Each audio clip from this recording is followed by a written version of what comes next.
Hello everyone, সবাইকে স্বাগত জানাচ্ছি আমার চ্যানেল লিজিয়ান হেলদি কুকিংয়ে।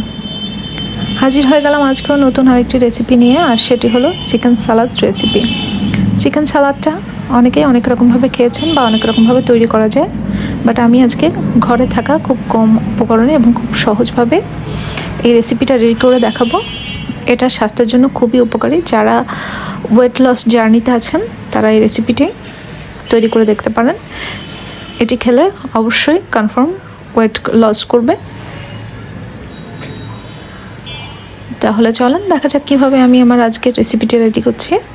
আমি প্রথমে কিছু বোনলেস চিকেন নিয়ে নিয়েছি। চিকেনগুলোকে একটু ছোট ছোট আকারে কেটে নিয়েছি। এবার এটাকে আমি কিছু মশলা দিয়ে ম্যারিনেট করব। আমি খুবই সামান্য অল্প কিছু উপকরণ দিয়ে ম্যারিনেট করব। প্রথমে এর ভিতরে দিয়ে দিব লবণ সামান্য পরিমাণ। খুব বেশি লবণ দেওয়ার দরকার নেই, কারণ আমি এতে অল্প কিছু সস অ্যাড করব। সসের ভিতরে যেহেতু লবণ থাকে, তাই শুধু লবণ দেওয়ার সময় খুব কম পরিমাণে লবণটা দেব। তারপর দিয়ে দিব হাফ চামচ আদা বাটা, হাফ চামচ রসুন বাটা, দিয়ে দিব খুব সামান্য পরিমাণ জিরা গুঁড়ো, খুবই অল্প পরিমাণে শুকনো মরিচের গুঁড়ো। শুকনো মরিচের গুঁড়োটা দেওয়ার কারণ, এখানে যার কাছে চিলি ফ্লেক্স থাকবে আপনারা চিলি ফ্লেক্স দিবেন। আমার কাছে যেহেতু চিলি ফ্লেক্স ছিল না, তাই আমি এখানে শুকনো মরিচের গুঁড়োটাই সরাসরি ইউজ করেছি। তারপরে দিয়ে দিব সামান্য পরিমাণ গোলমরিচের গুঁড়ো, দিয়ে দিব খুবই সামান্য পরিমাণ ওয়েস্টার সস, 1 চামচ লাইট সয়া সস এবং সামান্য পরিমাণ অলিভ অয়েল দিয়ে এটাকে খুব ভালোভাবে মেখে ম্যারিনেট করে রাখবো। কারো হাতে যদি সময় থাকে তাহলে আধা ঘন্টা থেকে 1 ঘন্টার জন্য ম্যারিনেট করে রেখে দিতে পারেন। আর যদি হাতে সময় না থাকে তাহলে সাথে সাথে ভাজি করে নিয়ে নেওয়া যাবে, তাতে খুব বেশি সমস্যা হবে না। তো আমি এরপরে চিকেনগুলো ম্যারিনেট করে আমি সাথে সাথে ভাজি করে নিব। ভাজি করার জন্য চুলায় একটি প্যান বসিয়ে নিয়েছি, তাতে দিয়ে দিব সামান্য পরিমাণ অলিভ অয়েল। অলিভ অয়েল দিয়ে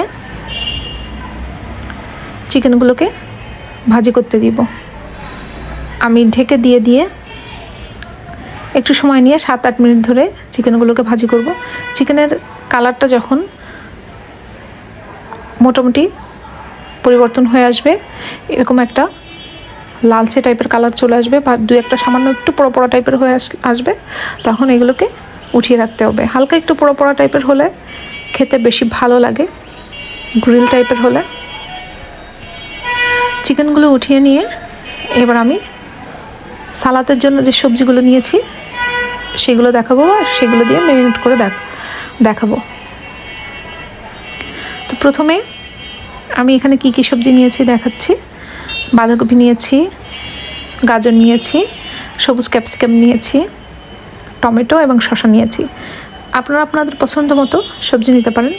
আরও যেসব রকমের ক্যাপসিকাম আছে, বিভিন্ন রকমের লাল ক্যাপসিকাম, হলুদ ক্যাপসিকাম, ফুলকপি, তারপর ব্রোকলি, এসবগুলো আপনারা লেটুস পাতা এগুলো ইউজ করতে পারেন। তো আমার ঘরে যেগুলো ছিল আমি জাস্ট এগুলো দিয়েই করে দেখাচ্ছি।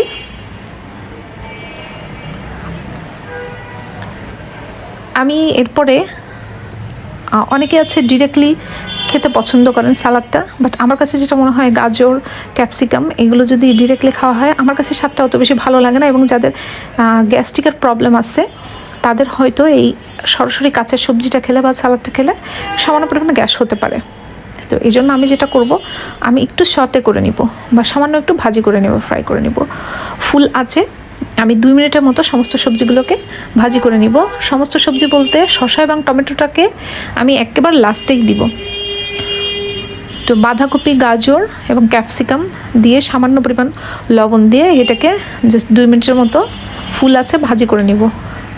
চুলাটা বন্ধ করার আগেই আমি টমেটো এবং শসা কুচিটা দিব, দিয়ে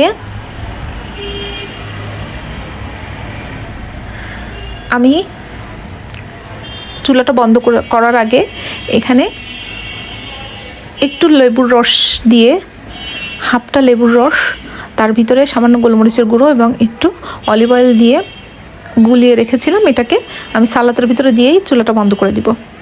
এবার সাজানোর পালা বা সার্ভ করার পালা। আমি সালাদটাকে সাজিয়ে দেখাচ্ছি, পরিবেশন করে দেখাচ্ছি। এই সালাদটা আপনারা যারা যারা ওয়েট লস জার্নিতে আছেন তারা অবশ্যই এটা করে খাবেন। তাছাড়াও এটা লাঞ্চ, ডিনার অথবা বিকেলের নাস্তা হিসেবেও খেতে পারেন। আমার এই রেসিপিগুলো যাতে আপনাদের ভালো লেগে থাকে তাহলে অবশ্যই আমার চ্যানেলটাকে সাবস্ক্রাইব করবেন, লাইক করবেন, কমেন্ট করবেন, শেয়ার করবেন। ফিরে আসবো নতুন কোনো রেসিপি নিয়ে। ততদিন পর্যন্ত ভালো থাকবেন সবাই, সুস্থ থাকবেন। ধন্যবাদ সবাইকে।